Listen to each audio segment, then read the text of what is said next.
हाथ देती है उसे बड़ी हैरानी होती है। ये क्या, बाहर इतनी ज्यादा गर्मी है लेकिन ये थर्माकोल का बॉक्स तो अंदर से कितना ठंडा है। अरे हाँ, याद आया, मैंने बचपन में एक बार पढ़ा था कि थर्माकोल का बॉक्स बाहर की गर्मी को अंदर नहीं आने देता है। सीमा थर्माकोल के बॉक्स को उठाकर अच्छे से एक साइड में रख देती है। रात में जब सभी लोग खाना खाने के लिए बैठते हैं तब। अरे ये क्या सीमा, तुमने आज खाने में सिर्फ चटनी रोटी बनाई है? अब क्या बताओ विवेक जी, बाजार में सब्जियों के दाम तो आसमान को छू रहे हैं। सब्जियां इतनी महंगी है कि हम लोग उसे नहीं खरीद सकते। आज गोलू खेलते हुए 2-4 आम लेकर आया था तो मैं इस आम से चटनी बना दी हूँ, तो आप आम की चटनी और रोटी खा लीजिए। जब हमारा खेत उपजाऊ था तब हमें कभी भी हरी सब्जी खाने के बारे में ज्यादा चिंता नहीं करनी पड़ती थी। हमें हमारे खेत से ही सब्जियां मिल जाती थी। लेकिन पता नहीं हमारी खुशियों को किसकी नजर लगी है, हमारा सब कुछ बर्बाद हो गया। आप बिल्कुल सही कह रहे हैं जी। जब ससुर जी जिंदा थे तब मैं हर दिन अपनी रसोई में हरी भरी सब्जी बनाती थी, लेकिन घर की रसोई में सब्जियों के बिना ही खाना बनता है। अगर हमारा खेत सूखा न होता, गर्म भट्टी की तरह जल नहीं रहा होता, तो मैं खुद खेती करता और अपने खेत में सब्जियां उगाता। लेकिन हमारे खेत में तो कोई जान ही नहीं बची है।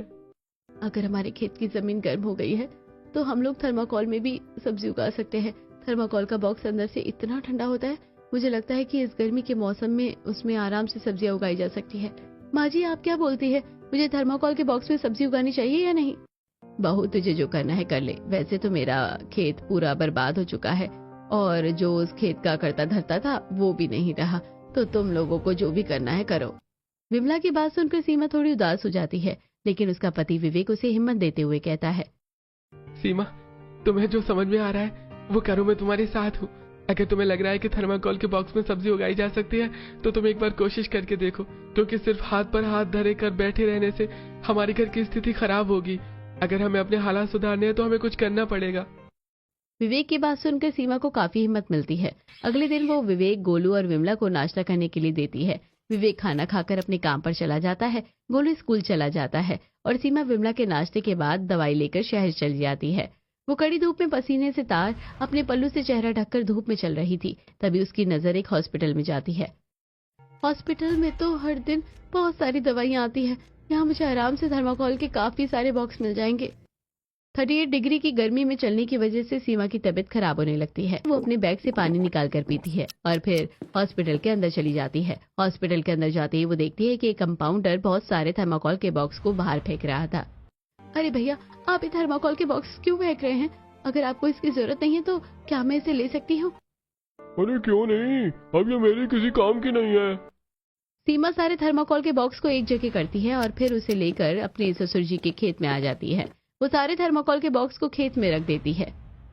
ये थर्माकोल के बॉक्स काफी नहीं होंगे, अगर मुझे ज्यादा सब्जी उगानी होगी तो मुझे और थर्माकोल के बॉक्स की जरूरत होगी।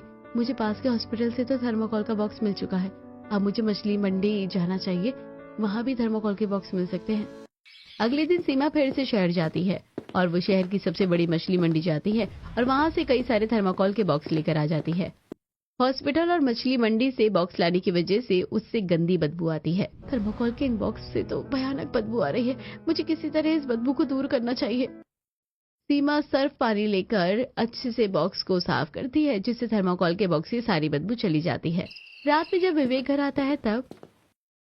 क्या हुआ सीमा, तुम बहुत थकी हुई लग रही हो, तुम्हारी तबीयत तो ठीक है ना? हाँ जी, सब ठीक है। वो मैंने अभी इतनी गर्मी में रोटियां बनाई है ना, तो इसलिए इतना पसीना आ रहा है।